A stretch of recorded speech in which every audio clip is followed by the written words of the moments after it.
680's Richard Southern joins us. Richard, Apple finally showing off its latest iPhones, and you're looking at the market reaction and how critically important the device is to the world's most valuable company. Yeah, it is the iPhone company, after all, Francis, very important. And yeah, we saw 3 new phones unveiled today, pretty much exactly what we were expecting. An updated version of the iPhone 10, a larger 6.5-inch version of the iPhone 10, and then a so-called budget version.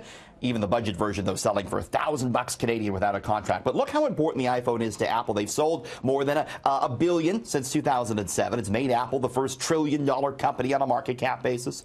iPhone expected to bring in $165 billion this fiscal year. It makes up a whopping 62% of Apple's revenue. Just the iPhone revenue alone, just with that, Apple could buy Tesla, GM, and Campbell's Soup if it wanted to. Francis, the stock was a bit lower today. You know what we didn't see? Remember how Steve Jobs, he'd show off the product and then he'd say, just one more thing. That's right. And he'd surprise everyone. We didn't see that today. Again, no surprises. And the prices are big, though. People are paying them for the phone. The watch was interesting, though. The first electrocardiogram in a watch. It's going to track your heart rate. If you have a heart attack or you fall down, it'll call 911 for you. Pretty cool. But that budget phone at $1,000, whew. Not so budget, but people are willing to pay these prices. Apple knows that. That's how they made their money. Yeah. So Hurricane Florence is churning its way toward the U.S. East Coast. The monster storm is already moving the stock market and actually could cause some monster economic damage. Sure could. We saw shares in home improvement retailers jump today.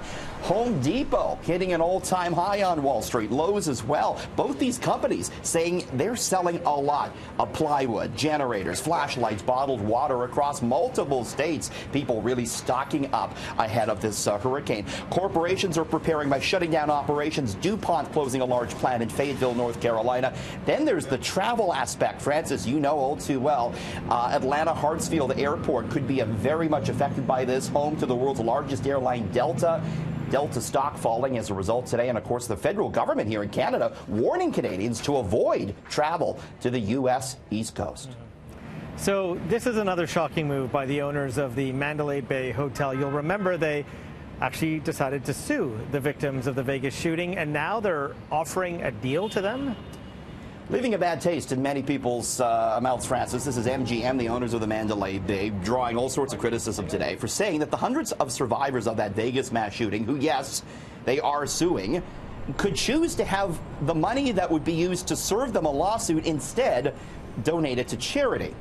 Of course, MGM suing these people. They're not asking for money, but they're doing this hoping that a federal judge will declare that they have no liability for the attack.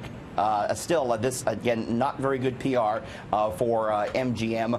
Of course, many 58 people were killed in that attack last year. Yeah, terrible. Well, in many offices, including this one, there's a constant battle over the temperature. You're looking, though, at a new product that promises to put an end to the workplace thermostat wars. Yeah, wouldn't that be nice? We're fighting over the thermostat at our shop, too, Francis. This is a personal thermostat that attaches to your wrist. It's called the Ember Wave. It acts, they say, like a mini air conditioner or a mini heater. It changes your skin temperature, not your core body temperature, but the sensation of the heat or the cool that this little watch-like device releases, said to either heat you up or cool you off, and therefore you don't have to worry so much about the ambient room temperature in your office. It's not cheap, selling for $300. I'm always turning the thermostat down here. Are you? Absolutely, but then we have other people cranking it up. It's a terrible situation, Francis. Okay, but it's a wrist thing, so you got to put that on, then you got to put on your watch. Your Apple Watch. There's no more room on my wrist now. No, you're like Dick Tracy. You're talking to your wrist and everything. It's a crazy world, Francis. And you don't look weird doing it, Richard. I'm always talking to myself anyway, so Are you? whatever. Absolutely. And sometimes I answer myself back, which is even stranger.